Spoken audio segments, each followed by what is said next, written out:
When you think about Chad Ochocinco, a couple of things come to mind. First, he was a 6-time Pro Bowl selection and a member of the 10,000-yard receiving club and a 2023 nominee for the Pro Football Hall of Fame.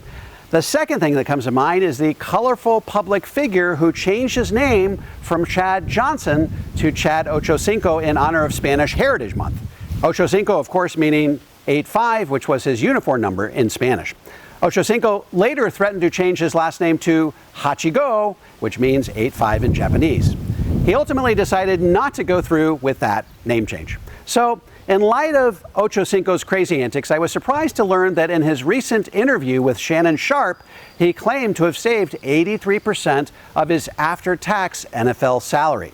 This is unexpected given that Ochocinco always appeared to have led a very luxurious lifestyle over his 11-year NFL career. How did his openly luxurious lifestyle square with his assertion of having saved such a huge portion of his annual earnings? In this first clip, he talks about a decision that saved him huge sums of money when he first appeared in the NFL. You mentioned earlier about your spending and like you're very fiscally responsible. You're very conscious of what you spend it on and how much you're spending. Have you always been like that? Always. You got to remember, I stayed at the stadium the first 2 years. Right. I didn't want to spend no money. Right. What's the point?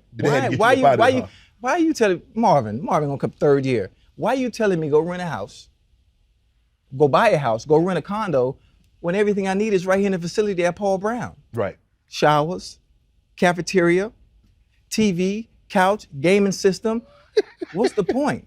Okay, I think we're all surprised to learn that Chad Ochocinco lived the first 2 years of his NFL career in the Bengals stadium. This act alone saved him hundreds of thousands of dollars over what a typical NFL rookie might have spent on food, housing, utilities, etc. All right, another interesting part of the interview comes when Shannon Sharp wonders how Ochocinco could have led such a frugal lifestyle when he very obviously drove luxurious cars and wore expensive jewelry. But Ochocinco quickly puts that misperception to rest. Let's take a listen. It's easy for you to do that now, Ocho, because you had the jewelry, you had the car. No.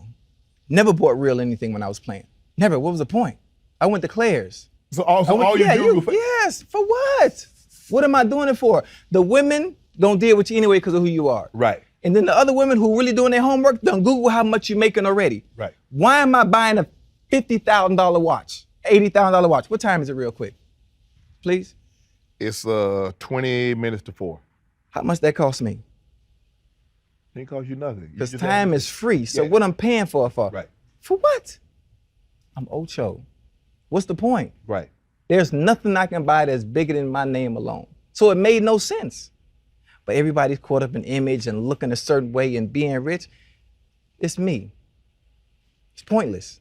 Okay, so in short, Chad Ochocinco admits here that instead of buying luxury watches or jewelry, he actually bought fake bling from Claire's. People already knew that he was making good money, so what did he have to prove? If his salary was public knowledge, why spend a lot of money to prove that he was wealthy?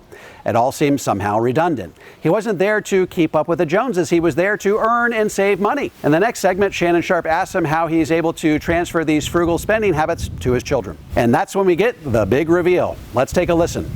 How do you express that to your kids when they know who you are? They know what you have. That's the hard part, is getting them to have that mindset I have, because they ain't cutting it. With the missus, oh, she ain't having it.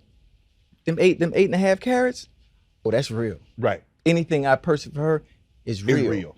Yeah, so the kids, I allow them to do the designer and the nice stuff, because I done saved, 83% of my salary. So it's okay, and I have stuff coming in already. Oh, yes, still coming in. Thank you, Dougie. And so life is good because I was able to sustain and keep most of my wealth that I made when I was playing, and life is still going good. So I allow the kids to enjoy, but I need them to understand there's gonna come a time. They gotta get off daddy payroll. You go ahead to get off that payroll.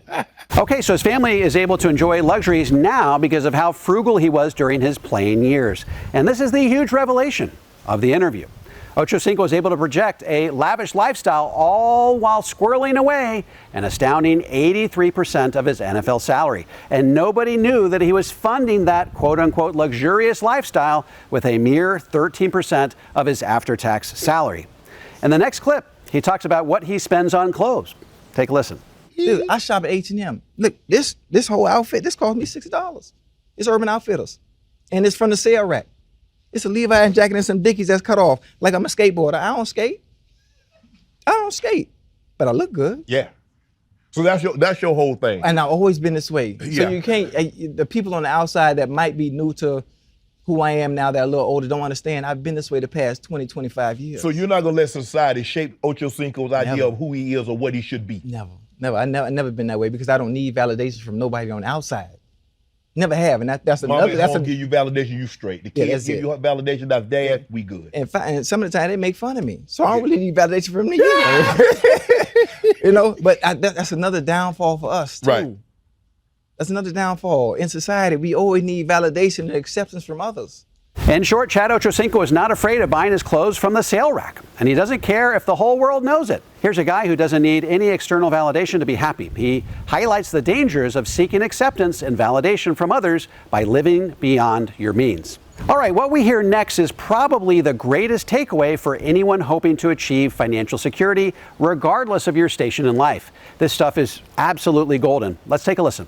You knew what money was, but now that I have it, how do I keep it? Yeah. And that's what I always tell guys. It's not how much you make, it's how much you keep. And the funny part about it is people, social media. Well, if I spin this bag, I'm gonna just go make it back. It ain't like you think. No. And people, they think the cure and the fix for the problem is, well, give me more money, I'm gonna be all right. Well, the more you make, the more you spend. Right. If you have no discipline and no structure. Yes, absolutely. Every time. Yes. Every time. Well, just give me more and more. No, the more you get, the more you're gonna spend. And people ain't gonna listen because we are caught up in looking a certain way, living a certain way, trying to appease others who don't really care nothing about you, just to say, oh, I got it. So the key here, according to Ochocinco, is to watch out for the greatest money trap of all. The more you make, the more you spend. And as Shannon Sharp rightly pointed out, it's not what you make, it's what you keep that matters. I personally have known doctors who made $1 million per year but spent $1.1 million. Conversely, I've known people who make $100,000 per year who save 50% of their income.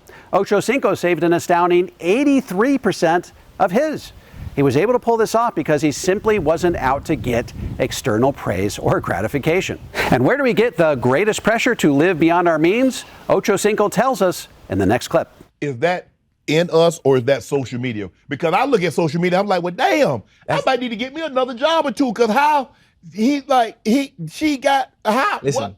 We can't compete with people that's scamming and doing fraud. Okay. We can't do that. No, I can't We can't do that. I like my freedom. We can't do that.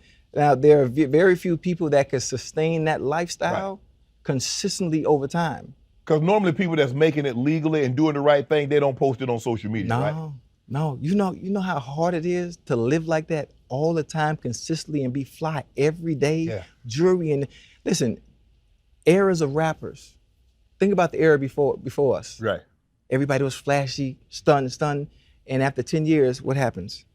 They ain't flashy, they ain't stuff. No, you can't. It's impossible to sustain. Right. It's impossible. So one of the greatest pressures to spend money actually comes from social media influencers. They lead a ritzy lifestyle and may even do so for up to 10 years or more, but can rarely sustain that lifestyle over time.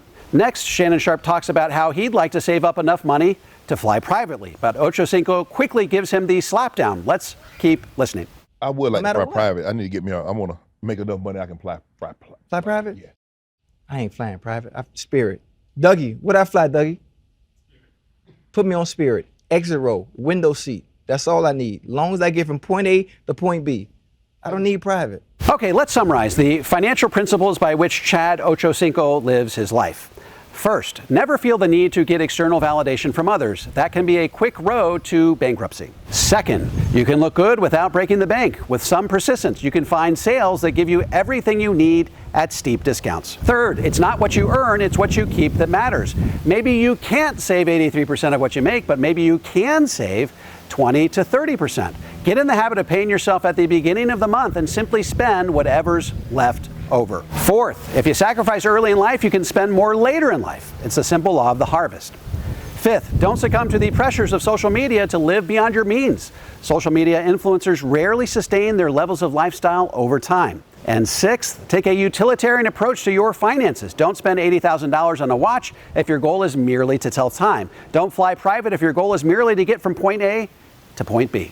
Say what you will about Chad Ochocinco, but he's been able to resist the temptations and the pressures of the world to create sustainable financial security for himself and his family. I'd highly recommend you pattern your saving habits after the Chad Ochocinco model he laid out in this interview. If you want to learn more about how to build your financial life upon enduring principles, be sure to check out my tax-free toolkit. You can download it for free at taxfreetoolkit.com. If you're a financial professional and want to learn how to become a certified Power Zero advisor, head over to powerzero.com and opt into my free 3-part video series. By the way, if you have any comments or questions, feel free to drop them into the comment section below. I respond to every single one of them personally. And don't forget to click like, subscribe, and the bell so you never miss a video. This is Dave McKnight. I look forward to seeing you on the next video.